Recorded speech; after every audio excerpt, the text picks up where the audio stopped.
Off-Season Show, episode number 4.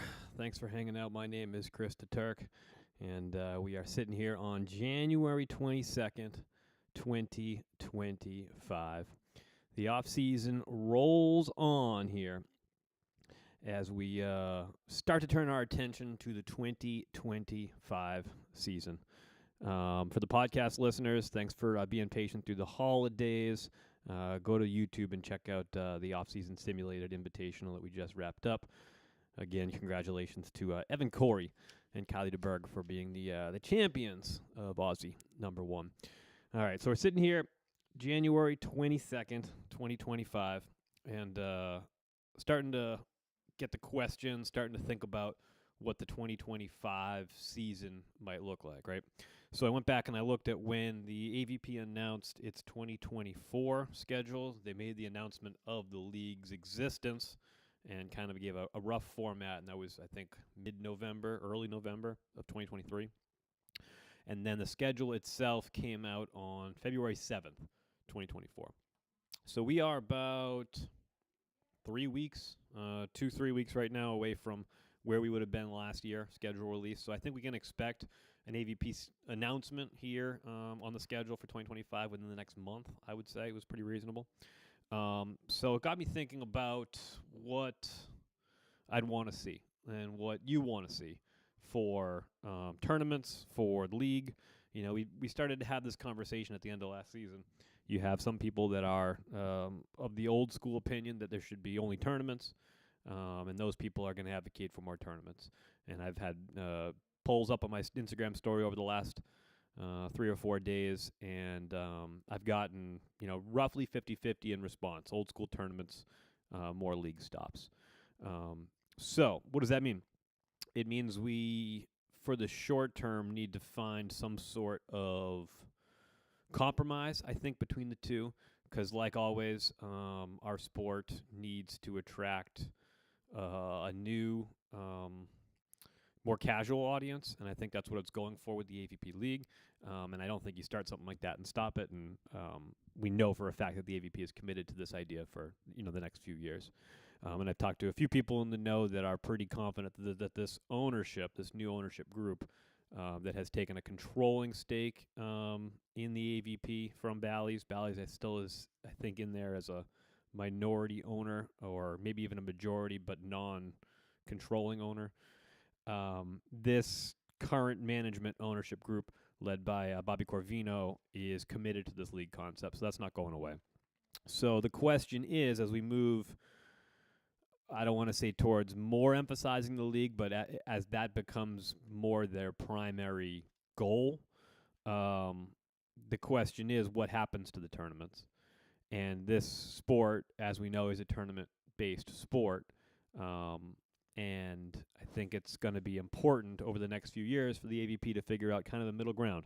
How do we stay true to our roots, and how do we put our emphasis, weight, support, and all that behind this new league concept?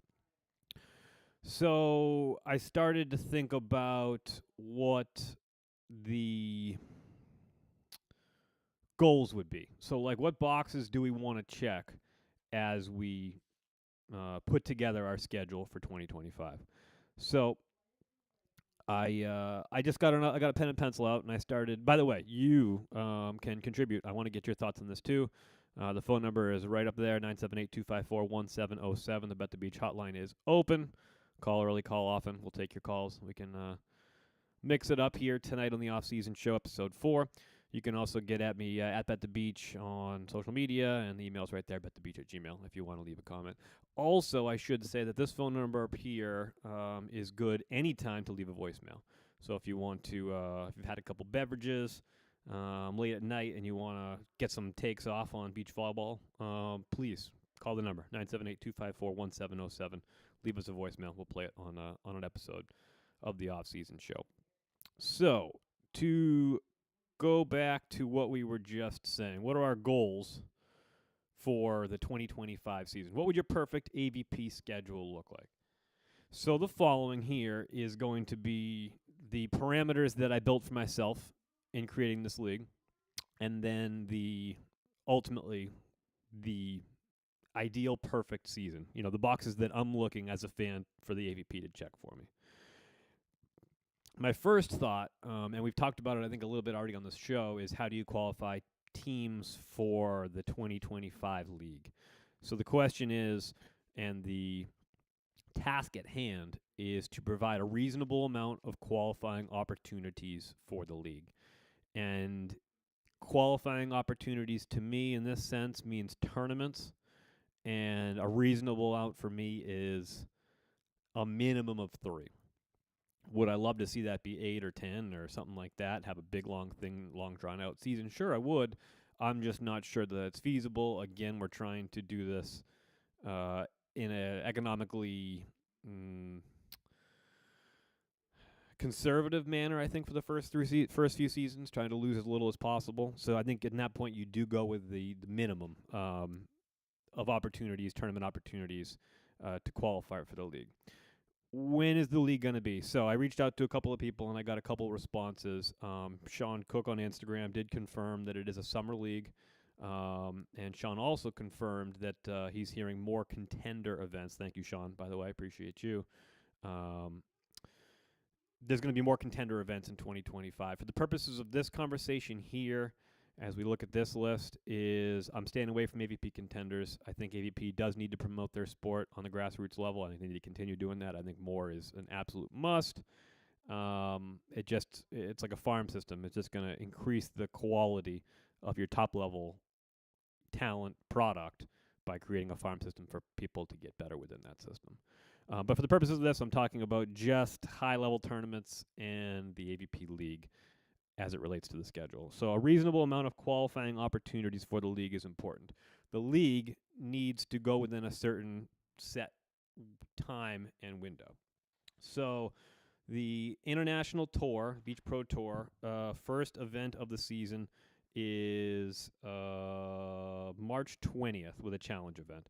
And the first Elite 16 is the following weekend, and they are off and running 5 consecutive weekends for the Beach Pro Tour in Mexico and Brazil from mid-March to mid-April.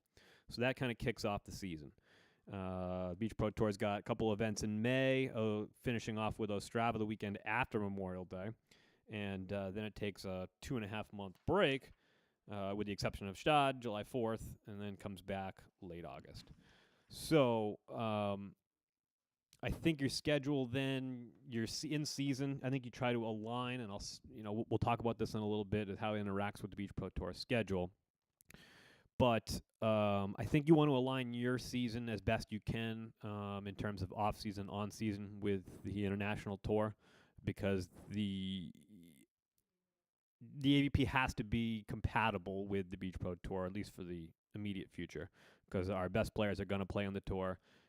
It's not an Olympic qualification year. It won't be again next year, but the following year it will be, and the AVP needs to understand that it can't compete with that, and it does. So you're looking at a season that starts in March sometime, and it ends, in my mind, has to end before the beginning of the NFL season, which is September 5th is week 1.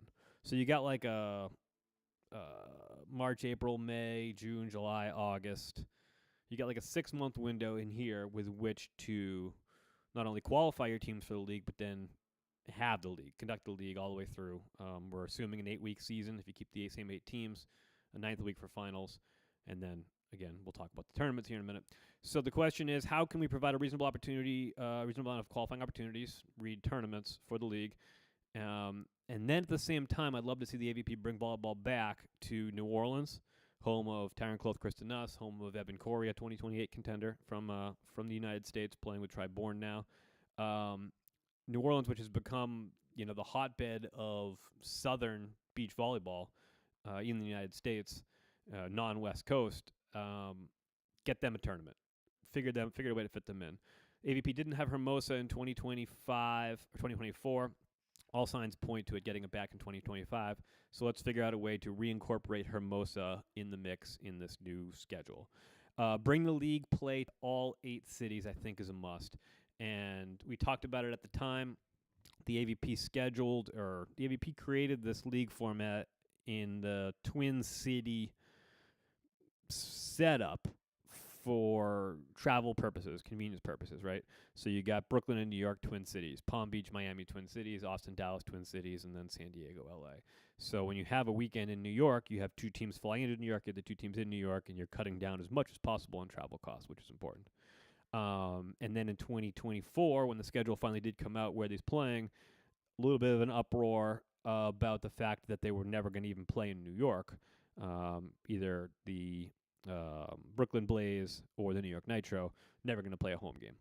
So I think it's important, if we're going to lean on this city concept, if we're going to continue to emphasize the city portion, of this whole system, you got to bring your league play to all 8 cities. And I don't think there's anything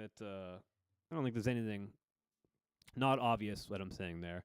And I think I even remember Taylor Crabb in an Instagram comment saying, "You guys don't know how hard we tried to bring volleyball to the East Coast. Weren't able to do it in 2024, but stay tuned, it'll happen in 2025." So to that point, I would say give them the benefit of the doubt. Bringing league play to all 8 cities is a must for 2025. I already talked about it. I think it's important to end the season before Week 1 of the NFL, September 5th. And I think a lot of haters or detractors or disagreeers here are going to say, do your own thing and then worry about everybody else whenever everybody else. Well said, Chris. But I do think that it is important for the AVP to understand what it is. I think I've heard plenty of people, the McGibbons, Madison, specifically on Sandcast, using the term attention economy. There's only so much available attention, and to compete with the NFL like they did in Week 1 or Season 1, which they've acknowledged was not ideal but necessary to get it going. But I think competing with the NFL, terrible idea. Let's stay away from it. So let's end before September 5th. To that end, you want to try to push it as late as you can in the late spring, early summer, to avoid NHL playoffs and NBA playoffs, most importantly there. So like we said, your season really is from March to September, but the bulk of your league, I think, wants to be June, July, and early August. We talked about it already, I think, a little bit. And again, if you want to hop in the conversation here, 978-254-1707, or tap at the beach on all the social media platforms. Conflict as little as possible with the Beach Pro Tour. Beach Pro Tour announced their schedule about a month ago now. Stops in Mexico early in the season, a couple of challenge events, and an Elite 16, and then a challenge and an Elite 16 in Brazil, a challenge event in Jamen. Then you got your stop in Ostrava before the summer break. You got the July 4th weekend in Stade, as it always is. And then they don't pick up again until the second to last weekend in August. So the Beach Pro Tour gives a nice big window there from the end of Ostrava, with the exception of Stade. It's almost a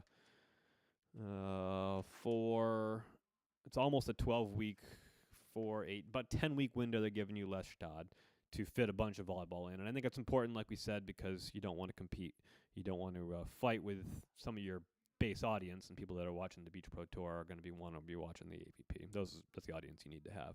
And then finally, and this is a hill that I will stand on, scream on, and die on, and one of these two I don't think I need to worry about. Keep Manhattan Beach open as a major tournament, and then keep Chicago open. It doesn't have the history that Manhattan Beach does, but I do know, in listening to the players, that it is one of, if not the favorite stop on the tour for a lot of the players. Gets them out of their hometown, Southern California, gets them into another city, a city that's really got a great volleyball community, a great beach volleyball community. And I think it's a must that you keep both Manhattan and Chicago as major tournaments.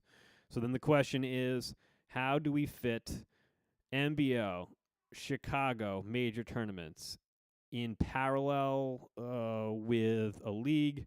And then how do we get New Orleans, Hermosa Beach, a couple of important stops like a Huntington Beach or maybe a Tampa, Florida, something like that? How do we get these all in the mix and make this all make sense? So what I did was I said, hey, let us kind of put something together. Now, important to remember here, what we've done here is this is a mock schedule. mock schedule. This is not the real schedule. We're expecting AVP to release that within the next month. This is exactly my perfect dream, what a beautiful, perfect beach volleyball season would look like. So I just got a calendar out right here. You can see it. Got it all marked up. Yeah, thank you for the cameraman there. Green are challenge events, Pro Tour. Blue are Elite 16s. And then I started to put some AVP events in there. Pink for qualifying tournaments, yellow for the league, and then pink for a couple of your, for lack of a better term, majors, Gold Series events, Chicago and Manhattan. So, like I said, a reasonable amount of league qualification opportunities, read tournaments. My number's 3. I think anything less than 3 is tough. Put yourself in the position of a young player. Doesn't even need to be a young player. Put him in his mid-20s, early 30s, something like that on the tour. And say your partner from last season is moving on, found a new partner, retiring, whatever. So you get a new partner in the off-season. A lot of these guys have just started getting back into the gym, back training again within the last month. We're in January right now.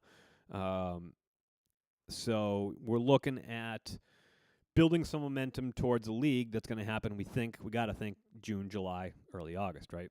So a minimum number of reasonable qualification, we've said 3. And then you want to take those 3 tournaments and you want to give some space between those 3 tournaments for those players that are progressing, developing, to have a good, fair shake at it. You put 2-3 tournaments in a matter of 2-3 weeks, you're not going to get a good, diverse cross-section of players. You're going to get just the players that are playing the best in those 2 to 3 weeks very early in the season, right? So I said, let's figure out a way to get like 3 to 4 weeks, and I think what this gives you here is 1, 2, 3, so 4 weeks between each of 3 league qualification tournaments. The first I have in March 13th through 16th, and then April 10th through the 13th, and then May 8th through the 11th. Those are your 3 qualification tournaments. I've arbitrarily put them in New Orleans, Huntington Beach, California, and Tampa, Florida. I think you need to get something in New Orleans. I think obviously Huntington Beach has been a staple for the AVP lately. It's a good spot for just beach volleyball in America. And then I do like the idea of another Florida tournament besides the 2 you're going to get, or we're expecting to get, Palm Beach Passion, Miami Mayhem, 2 league stops. I'd like to see 1 tournament back in Florida. So get to the west coast of Florida, get to the Gulf there, Tampa, Florida, Tampa, St. Pete, an awesome spot for beach volleyball. So you'd have 3 league qualification tournaments. Probably take the best 2 out of 3 results there, qualify the remaining people via points, and then you have to incentivize previous season's results. So I'm not sure how they're going to do that. In talking to a few guys that are in the know, it sounds like there is going to be some sort of contingency or allowance for if your performance exceeded a certain level, whether it's qualifying for the championships, top 4 teams, if it's made it to the championships themselves, top 2 teams, and your specific partnership is going to stay together, you get some sort of, I don't know if it's a direct in or some way of making a play-in for the tournament. I'm not sure how you would do that. But I do think when we go from year to year here, there's going to need to be some sort of carryover. What have we earned in 2024 to get us to 2025? So I think there's going to be something to be said there, but that's not a schedule question as much as a qualification question. I've just laid out for you here 4 weeks between 3 major tournaments, so that's over a 12-week period in the beginning of the season. March 13th, April 10th, May 8th, 3 qualification tournaments. Use those to qualify for your league, which I have starting on June 6th and 7th, AVP League Week 1. Now you'll notice, March, April, May, we've gone through 3 months of the season in conjunction with the Beach Pro Tour, and we have 1 conflict so far. It's the AVP qualifier number 2 in Huntington, April 10th and 13th. We also have a challenge event for the Beach Pro Tour in Saquarema, Brazil. That's a good spot for volleyball. It's a tough tournament to conflict with the AVP, but it works well time-wise, and it's a challenge, not an Elite 16. I think it's much better to conflict with a challenge than it would be an Elite 16. So I think that's the best way to do it. So we've gotten to the first week of the league in June. And the other thing, too, there is we've now given ourselves almost a month after the final qualification before League Week 1, which I think you need some time for marketing and logistics and all that. So you do need to have some space between that last qualification event and the first week of the league, and we've done that here between May 11th and June 6th. You got the better part of a month there to put the league together. Then I got 4 weeks of AVP League Week play. They're Friday and Saturday nights. That one has been put out on the Sandcast podcast. I think Tri is the one who mentioned that. I have heard that. I have not heard that confirmed yet, but it does sound like Fridays and Saturdays versus Saturday and Sundays is going to be the spot for the season in 2025 AVP League. Again, if you want to hop in the chat, 978-254-1707, or also on the YouTube chat as well. Join us here on the off-season show. I do have a week off after your first 4 weeks of week play for the Elite 16 in Stade, Switzerland. I think for most people, that is the best event running on the international tour. The one with the most history, the one that is most coveted, sought after to go travel to. I think, if I recall correctly, even just a few months ago, April Ross and Alex Kleiman were looking to get a wild card largely for the trip to Stade. So that shows you how the athletes, in what regard they hold that tournament. And I think competing with that tournament, probably a mistake. Give them the week off. Give them the week to take the attention. And also, it's July 4th. And also, you're giving your guys a nice 10-day break in the middle of your AVP League week season. Then July, get right back into it every week. AVP Leagues week 5 through 8 are the 11th and 12th, 18th, 19th. You can see it all there. Takes you to the first week in August, August 1st and 2nd for the final AVP League week 8. And you'll notice on the right side there, I have us going to every city. So Austin, Dallas, San Diego, LA, Brooklyn, New York, Miami, Palm Beach. And then AVP League Finals, I have the following weekend, the weekend after the final week of the season, so right into the finals. And I'm putting that right now in Hermosa on Hermosa Beach. I'm not sure if the AVP would ever do this. I think they want to be in Hermosa. I think it's important that they're in Hermosa. Maybe it doesn't work for the AVP League Finals. Maybe you move that somewhere and you do the Hermosa as one of your major events, like I have Manhattan and Chicago. If we're going to get a third major, I'm not saying no to more volleyball ever. But right now I have the AVP League Finals in Hermosa. I think that'd be very, very cool. Do a whole league season, then get out in the sand of Hermosa Beach for the finals. Probably would never do it, but I think it'd be awesome. And then the timing of this works perfectly because the next week is that second weekend in August that is and almost always is the Manhattan Beach Open. And that sits unconflicted with any Beach Pro Tour events. It sits a week after the conclusion of your season, and it sits, I think, in the spot that it always has been. MBO is your workhorse. It's your iconic. It's your Wimbledon. It's your Masters. You don't go away from MBO, and I don't think they would.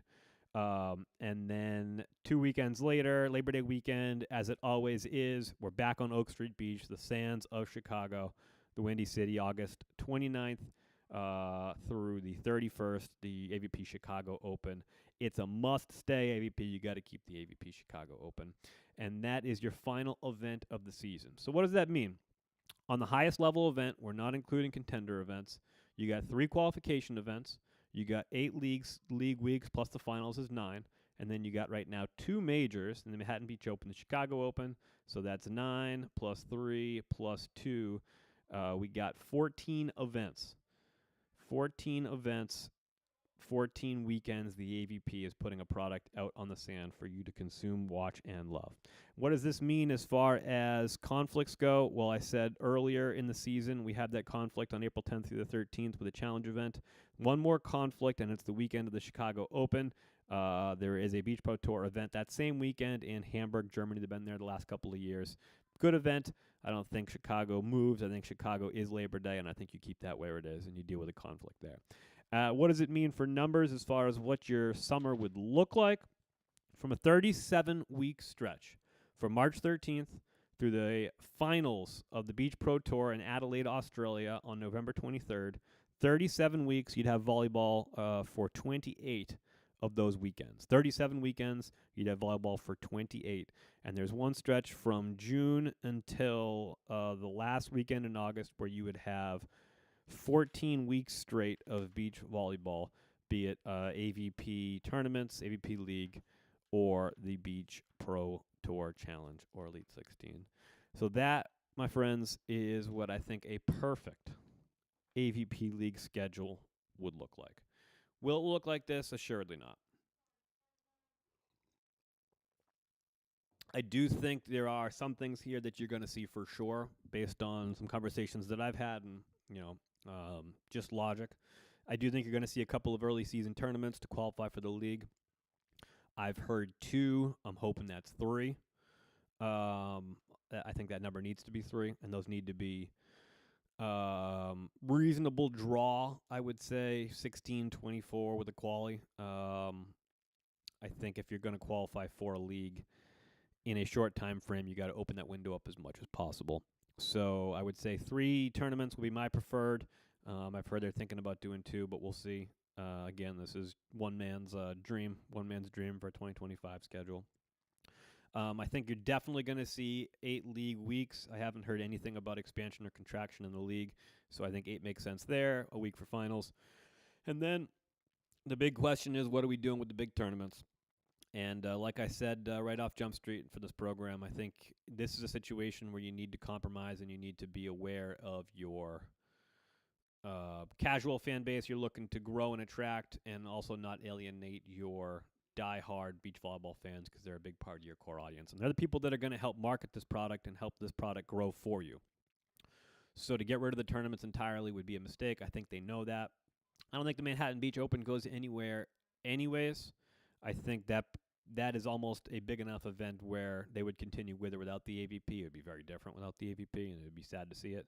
But the MBO's got to stay, and I think the AVP's got to stay a part of it. Like I said, that's your Wimbledon, that's your Masters. I think hold Chicago Open in very high esteem, having it been one of the Gold Series events that I've been to. But I love the city. I love the area. I think that's an awesome weekend to be in Chicago. And Oak Street Beach and that community, that volleyball community there, is as good as any, I would argue, is the Chicago beach volleyball community. And I think Hermosa's in that conversation, too, as being almost one of your major events.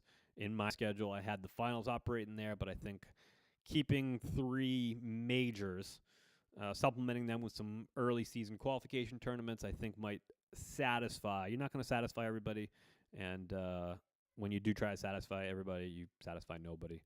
I think the AVP knows that. I think you got to keep some majors. I hope that Chicago is on that list. Hope that Chicago Beach Open stays as a fixture there, because I think it would be a shame to lose that community. But that's it. That's my schedule for you. Programming note, if as I said, if you're a podcast listener, you will be going back to getting episodes uploaded every Thursday morning. The Aussie Beach Volleyball Tournament was a largely visual product, and it wouldn't have made any sense for me to post those episodes for you. Wouldn't have been fair or logical or made any sense for you. So these will be, if you listen to my voice right now, you've found me, available on all major podcast platforms Thursday mornings. This will be up within the next hour or 2. We're on YouTube every Wednesday night, 9 p.m. Eastern, 6 p.m. Pacific. As I've said many times, it's an interactive show, so give the phone number a call. Save it in your contacts, the Bet the Beach hotline. Leave me a voicemail whenever you're wanting to get some hot beach volleyball takes off of. That's something we really want to work on over the next few weeks, is look at the voicemails going. When you got a hot volleyball take and you don't want 144 characters less, type it in, or bother your significant other with something that him or her does not care about, give the hotline a call, leave me a voicemail, or call into the show live, 978-254-1707. The social media right here, YouTube, Instagram, Twitter, TikTok, it's at Bet the Beach. Find me there. And if you want to shoot me an email, if you want to sponsor the off-season show or any of the Bet the Beach stuff, Bush Light, we're looking at you still on this one. betthebeach@gmail.com. So that'll do it for us tonight. Next week, we're going to start looking. I think I'm going to put together the way too early. Well, I got 2 ideas. So let me know in the comments what you want to see next. It's either the way too early United States odds to qualify, individual odds to qualify for the 2028 Olympics. We're going to be doing that over the next few weeks. And then partners. So I've been kind of asking some of my people that might be in the know about partner situations for the 2025 season. We've already got the big news about Triborn and Evan Corey. That's a big one. Go to the Instagram, at the Beach. I did a whole little analysis of that pairing. I think we got at least one more major partner news to drop, but working to confirm that still. When that does happen, come right to Bet the Beach for instant reaction whenever you hear any good partner stuff. But stay in tune because I'm looking to be trying to get those stories to you as well. So we got some partner news coming up here. I think it's time to start talking about that, and we are expecting a schedule at some point here over the course of the next, I would say 2 to 3 weeks, something like that. We'll get the ABP schedule, and then we can react to it. We can complain, we can cheer, we can be happy, we can be sad, and then we can reshuffle that schedule I just showed you and start taking a look at what weekends we're going to get together, do about the beach live drinking game, one of these tournaments this summer. I think that might be some fun. Get to the beer garden, get to it early. You guys can join me, and we can play some live drinking game at one of these events. So that'll do it for me. We will talk to you next Wednesday, right here on YouTube, 9 Eastern, 6 p.m. Pacific. It's the Off-SZN show. And with that, I'll say have a good night, and we will see you next week. Wake up, sunshine, let's go play. Beach volleyball is the way. Sand in my toes, sky so blue. Fun in the sun, just me and you.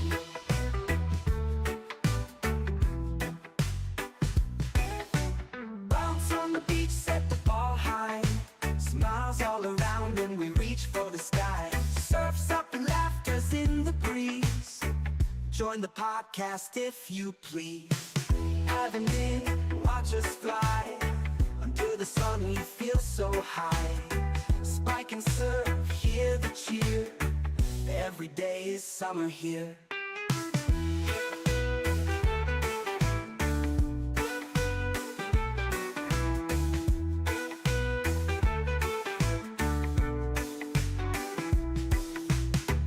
Wake up, sunshine, let's go play. Beach volleyball is the way. Sand in my toes, sky so blue. Fun in the sun, just me and you. Bounce on the beach, set the ball high.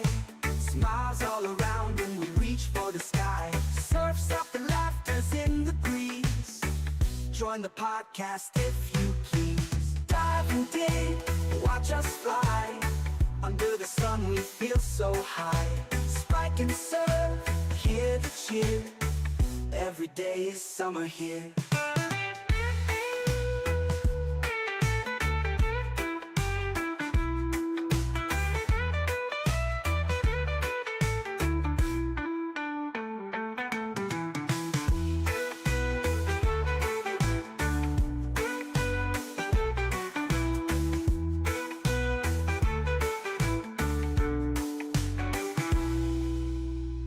Dive and dig, watch us fly. Under the sun we feel so high. Spike and surf, hear the cheer. Every day is summer here.